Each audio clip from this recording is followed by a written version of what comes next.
what is the real business that a CISO is in? What is the business that if you want to be a world-class CISO, you want to own and dominate the space, you have to be a master of this. This is the business you are in. This is what you live. This is what you breathe. And if you read the title, hint, hint, hint, the answer to your question, of course, is risk. Welcome to Life of a CISO. I'm Dr. Eric Cole, your host, and we'll be taking you on a journey each week on what it takes to be a CISO and what are solutions that you can implement today if you are currently a Chief Information Security Officer or if you want to be one in the future. This is Life of a CISO.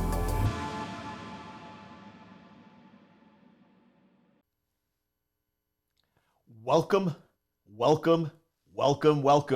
to this week's edition of Life of a CISO with yours truly, Dr. E is in the house. Woo! How you doing? I hope you are doing awesome today. I am doing awesome. I always love coming in the studio.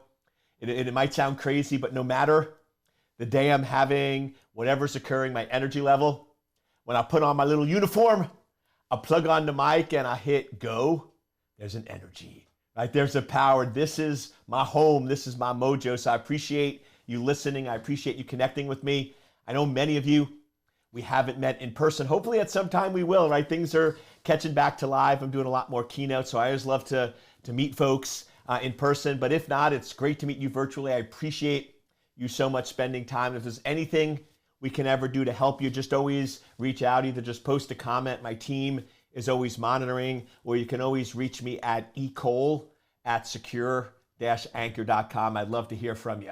So one of the things I always like doing is really drilling down into what business are you really in.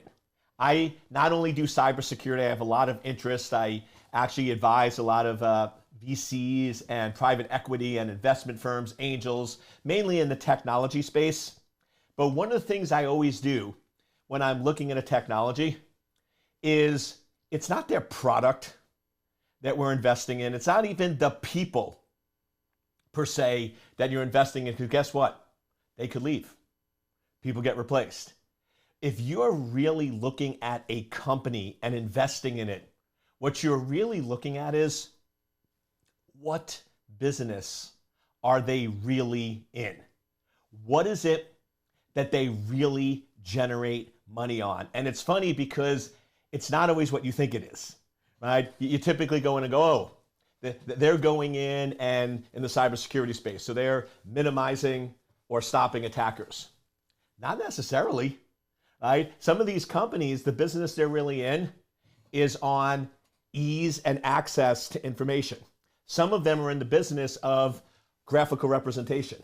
So how do we take technical information and represent it in a graphical way so people can better process it? That's really the business, and they just happen to apply it to a specific industry. The reason I bring that up is I realize a lot of people, when they want to or become a Chief Information Security Officer, they're confused about what business you're really in. If you are a Chief Information Security Officer, it's not about cybersecurity. I know that sounds bizarre. Stay with me for a minute before you're like, this guy is nuts, right? I am a little nuts, but nuts is good, right? Normal is overrated, my friends, right? Gotta have a little crazy in your life. So it's not cybersecurity. It's not about attackers. It's not about any of that stuff. What is the real business that a CISO is in? What is the business that if you want to be a world-class CISO, you want to own and dominate the space, you have to be a master of this. This is the business you are in. This is what you live. This is what you breathe. And if you read the title, hint, hint, hint, the answer to your question, of course, is risk. Risk is the business that you're in. If you are a Chief Information Security Officer, you're in the business of risk. It's all about managing risk to the business and making risk-based decisions. Now, here's the cool part. That is the business that anybody whose title begins with a C and ends with an O.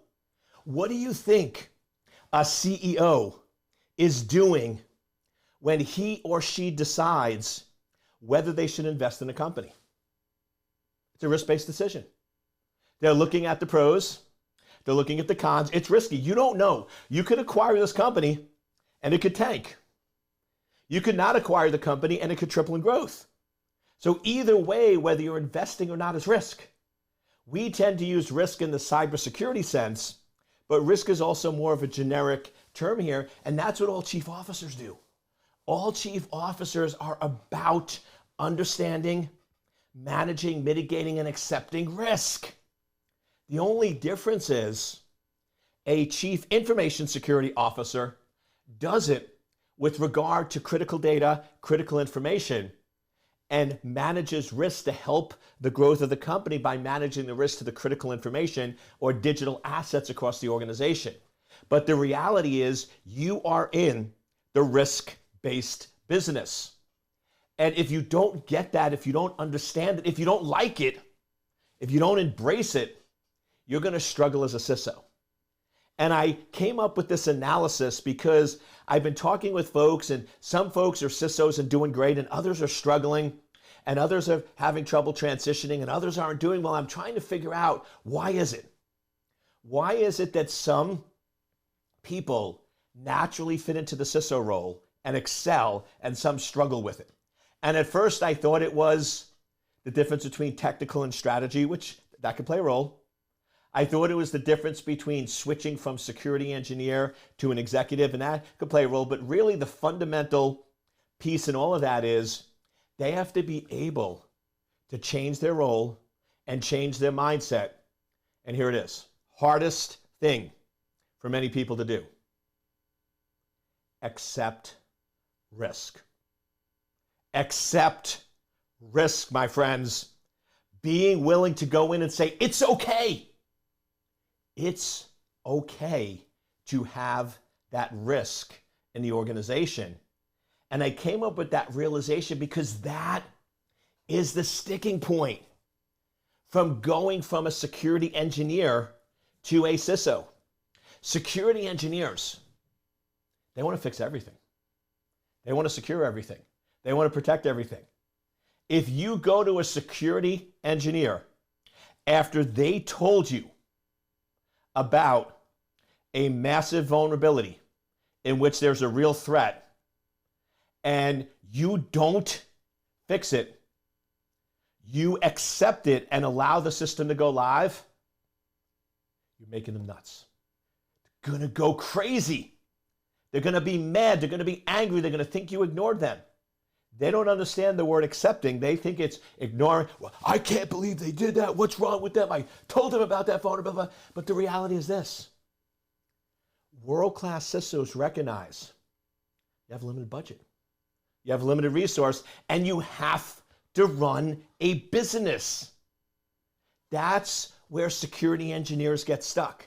Security engineers aren't business-minded, and they don't understand the concept that you need to run a business and you need to make money, and therefore you can't fix every single risk. When I talk to executives, I meet with a lot of CEOs and board of directors, and we talk about security folks and security engineers in particular. You know what their two biggest feedback is when it comes to security engineers? And the reason why companies hire a CISO to shield themselves from that. Executives don't want to talk with, and they don't want to deal with security engineers. They know they're needed, they know they're necessary, but they don't want to deal with them because of a couple issues. First, from an executive standpoint, security engineers don't speak English. They don't speak their language. Security engineers speak techie. They speak technology, they speak vulnerabilities, they speak issues, problems, technology that is causing potential problems to the organization. Executives speak business. They don't get tech, they don't understand tech, and they don't like tech. So that's first problem. Second problem is security engineers don't understand risk acceptance. They would bankrupt the company in order to fix every problem. In a security engineer's mind, nothing is more important than fixing vulnerabilities and getting the risk as low as possible. So in their minds, if there's a risk, if there's a vulnerability, if there's an exposure, you must fix it. Fix it, fix it, fix it. And guess what? When I used to be a CISO, or I do vCISO work or advisory work, that's what I want from my security engineers. I want them to think techie. I want them to be pit bulls. I want them to be aggressive. If they see a problem or they see an issue, I want them to go after it and not let up. But they also need to trust me or trust their CISO and recognize that, okay, we hear you, we understand you, but we can't fix everything. So the issue is, if you are a world-class security engineer, but you want the CISO title, but you don't want to be a CISO, that's the number one issue why executives get frustrated, why CISOs fail, and why CISOs are not successful, is because they speak techie and they don't understand about risk acceptance. World-class CISOs speak business, understand business, they embrace the CO, the outer letters, chief officer. They also recognize that information security is about understanding, managing, and mitigating risk to critical assets. And they realize that there are times where you need to accept risk. There are times, and I've had cases where security engineers, like, they have been so mad at me because I'm like, listen, this company is not doing well financially. They are at a pivot point where over the next 12 months, either the company is going to make it or they're going to go out of business. And here's the reality. They rolled out a new piece of software. It has really good functionality. Yes, it does have some vulnerabilities. It does have some exposures. If this was a billion-dollar company that's making huge profit, absolutely would fix these risks. No brainer, would never, ever let the system out the door. But the reality is, this is a startup company. They don't have any money left. Their profitability is razor thin. And the reality is, this system is their only chance of survival. Only chance. So if we go in and we either don't allow the system to go out, guess what? Company goes out of business, you're out of a job. If the product does make it, and all indications are it's a great market for it and they make a ton of money, we then have money, we can then proactively fix it and address it. But yes, Eric. But what if it gets broken into? Yes, but here's the reality. If we don't let the system go live, we say the system cannot go live, what is the guaranteed result? Out of business. There is no way they could possibly survive without this product. So either they go out of business, or I fully recognize these risks have a 60% chance of occurring. Not my favorite number when it comes to percents, but the reality is it's 60, it's not 100. We can monitor, we can do other things. So the question is, and this is where being an executive is different than being a security engineer. If you now have the situation where you have a system that if you don't let it go live, you go out of business. If you let it go live, there's a 60% chance of compromise, but it could save the company. What do you do from a business standpoint? All right, that's a business decision. Most business executives would go with the latter. Now, there are some cases, don't get me wrong, if there's impact or loss of life or things like that, yes, of course, there's some circumstances where I would pick one and say, no, we just can't do it. It's not worth the exposure, right? But if it's potential just system going down or things like that, once again, this is how chief officers need to operate. This is how chief information securities need to operate. They need to understand all the variables, all the components, and ultimately present that data so they can make a risk-based decision. And as I said, not everyone likes that. Not everyone enjoys that.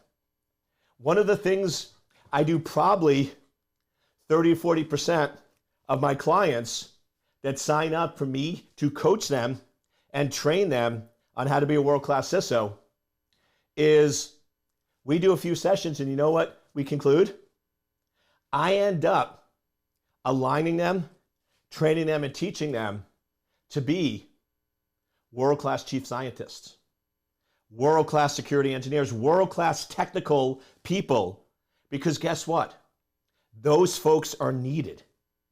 When I'm going in and you hire me as a coach, I know you tell me what you want. And typically, if you're hiring me as a coach, what you want is for me to position you and get you a job as a CISO. Now, here's the reality. I could do that. I could show you how to position your CV, highlighting the 10% of strategic and not the 90% of non-strategic. I could show you how to ace the interview, doing what I call the 3 core pivot points that you fit in, the revenue numbers, and I could show you how to do all that, and I could show you how to get a job. But here's my bigger thing. What I ultimately care about if I'm working with you as a client, what I ultimately care about if I am involved in your life in any way, shape, or form is not what you want, it's what you need, and what you need is to be happy. What you need is to enjoy this ride, enjoy your life, and have a great time. So that's where I'm different, and sometimes people get frustrated, but the point is this. I want to find out what really makes you tick. I want to find out what you really love to do. I want to find out what you really enjoy. Because to me, I never, ever am in it just for the paycheck. To me, if I take your money, I get you a job as a CISO, you are short-term happy with me because I fulfilled on what you wanted. I got you a CISO, you paid me X, and I doubled your salary, so the investment was well worthwhile, every penny of it, huge return on investment, from every perspective, a huge success. But for the next 10 years of your life, you're miserable, and you're unhappy, and nobody listens to you, and you have frustration and issues because you don't enjoy, and that's not how you're wired. From my standpoint, I failed. So I always start off, and that's why I push this so heavy in these Life of a CISOs, is what do you really love to do? If you love risk, and there's some people, they love, it gets them going, right? When you go, and I have a friend of mine, he's investment banker, highly successful. And when you get in these conversations where he has to decide whether to invest in a company or not, or acquire a company, it's like, oh man, we have a 40% chance of losing $800 million, but we have a 65% chance of making $3 billion. And like, he just loves that stuff, like that risk factor. Like he would be great at skydiving, like just jumping out of airplanes. Who cares if the parachute opens, right? It's gonna be fun anyway. Enjoy the ride down, right? He's sort of that type of person. He loves this stuff. But I also know other people, stresses them the bleep out, stresses them out like crazy. So you need to recognize that if you want to become a CISO, or you're currently a CISO, you gotta love the risk game. You got to be comfortable with the risk game, and you gotta be willing to call plays that are risky, right? There's some times in a game where you gotta go for it on 4th down, right? Even if it's 4th and 15, right? Any other time, it might seem insane. But the reality is this: if you're down by 6 points and there's a minute left on the clock and it's 4th down and 15 yards to go, guess what? You got to go for it, because your only chance of winning, a field goal doesn't get it done. Your only chance of winning is getting that end zone. And if you punt it, you lose. Now, you still might lose if you go for it, but at least there's a chance. That's the mindset of a CISO. If it's the beginning of the game, you're up by 10 points, and it's first quarter, you're never Well, I shouldn't say never. There's some crazy coaches out there that I love, but you're probably not going to go for it on 4th and 15. All right, but the point is, different circumstances require different analysis. And just like an NFL coach, the reason why they get paid the big bucks is because sometimes they have to do very risky plays to win the game. And that's the same thing with being a chief information security officer. You have to be willing to be risky. Like I said, if this is a huge multi-conglomerate financial services international organization worth billions of dollars, making 60% margins on all transactions, there's no way I would ever go in and put out a system with huge risks that have a 60% chance of occurring. It's insane. I would never do it. But like I said, if it's a company that if we don't, they're going to go out of business, then maybe. And here's the big thing, maybe. You got to look at a lot of factors. Maybe that does make sense. So just want to make sure that if you're getting into this game called Chief Information Security Officer, you love risk, you embrace risk, and you want risk. Now, just going a little deeper. Risk is the probability of loss. We all know risk equals threat times vulnerabilities, and then we add in likelihood and impact. So essentially what you need to do is say, okay, what is the threat that's out there? What is the likelihood of it occurring to this organization? What is the vulnerability? And what is the impact that vulnerability can have? And then based on that, you make a decision. Now here's the fun, crazy, cool part about risk. It's not static and it's not binary. This is where most people make a mistake. I have people come up to me all the time when they find out I work in cybersecurity. They go, oh, you're going to be the guy that tells me we can't do X. You're going to be the guy that says we can't do Y. I'm like, no. I'm the guy that's going to find out how important it is to you. And I'm the guy that's going to inform you of the risk. And I'm the guy that's going to let you decide whether you should do it or not. And same thing. When I work with boards for the first time, this is, by the way, not a necessarily common skill. A lot of CISOs sort of have this binary trigger in mind going, you can never do X. You can never do Y. You can never do Z. So if somebody ever comes in and says, we want to, nope, can't do it, right? That's the security engineer in you speaking, right? The security engineer has rules. The security engineer has unacceptable behavior that they will never, ever tolerate because that's what makes them a really good security engineer. A CISO, it always depends.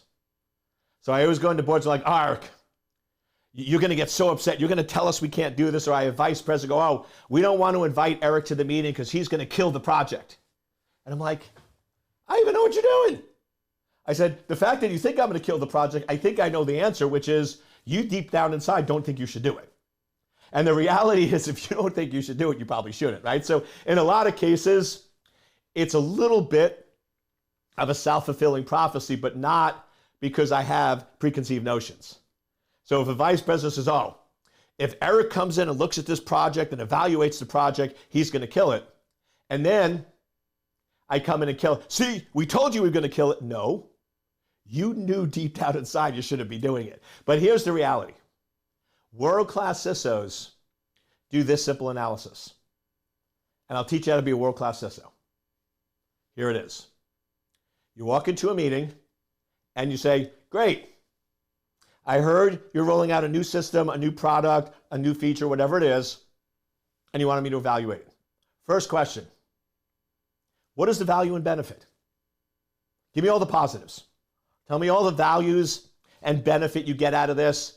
What could it bring to the organization? Be as specific. What revenue are we talking about here? Like, is this new system or new feature or new product? Are we talking about, could this bring in 80 million revenue? What are the margins? So you're saying 80 million in revenue with 50% margin, so it could bring in $40 million profit? Okay, that's awesome. So let's get that all out, right? And I want to get it down, and I want to get it as quantitative as possible. Quantitative is exact numbers. So 80 million with 50% margins, that's quantitative. Qualitative is a lot of money, right? I want to stay away from a lot of money. I really want to try to get as quantitative as possible because guess what? Making decisions on a lot of money, what does that mean? Making decisions on 80 million, 50% margins, concrete. So that's the first thing. We're going to spend time, and I want to understand quantitatively the value of the system, feature, or benefit to the organization. Let's get it crisp. Let's get it concrete. So great.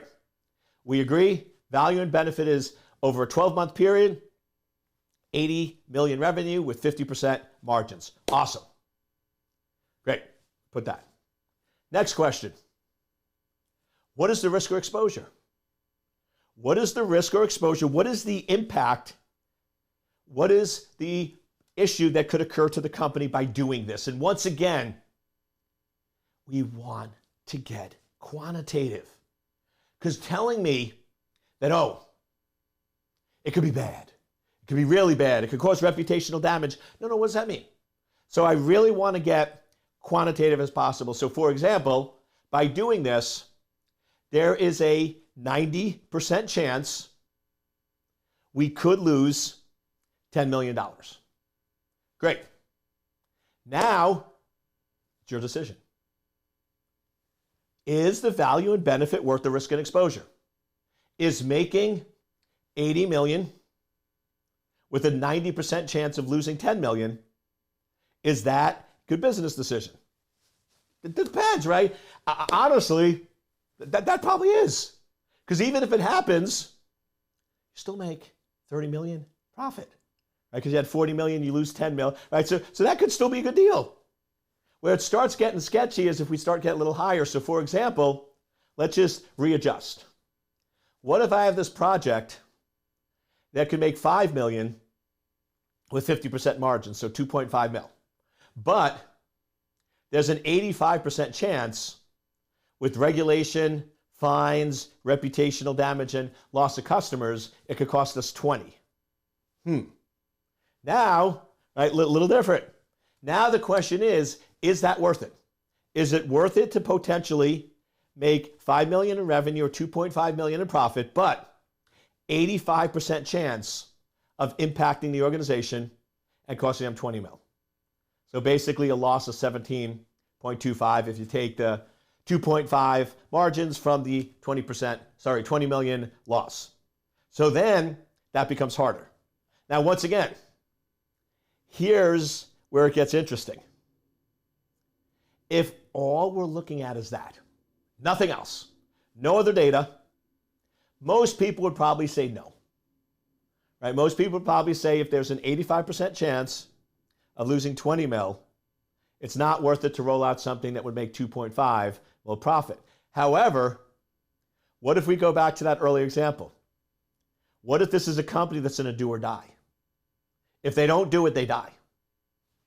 Now, maybe it does make sense because guess what? If they don't do it, they die. If we do it, at least a 15% chance we live, 85% chance we die anyway. We're going to die anyway, right? Go out of business. What's the point? Right? So that's where it gets tricky and that's where it gets complicated. But the issue is this. You need to be comfortable with that game. You need to not only be comfortable with that game, you need to love that game. So if you love risk and you love that analysis and the things I've been going over during this webinar get you really excited, CISO, CISO, CISO. But if you're sitting there going, oh, I don't like that. That's not the game I want to play. Guess what? The world needs world-class security engineers. The world needs chief scientists. Right? The world needs brilliant people. So the big message here when I talk about life of a CISO is you can be highly successful, have an amazing life, and make a lot of money doing what you love. And that could be being a security engineer. That could be a chief scientist. That could be helping people. That could be philanthropic. That could be going on missions. And that could be being a CISO. So I just want to make clear that while I am here for people that have the passion and the mindset that love being a CISO to be the best you can, there's many other options out there. And I bring that up because I've talked to a lot of folks and they're like, Eric, The only way I can get promoted, the only way I can make more money, the only way is if I become a CISO, and that's false. There's lots of other options, my friend, but if you love risk and you embrace risk and that gets you excited, let's start your journey. Let's get you to be a world-class CISO.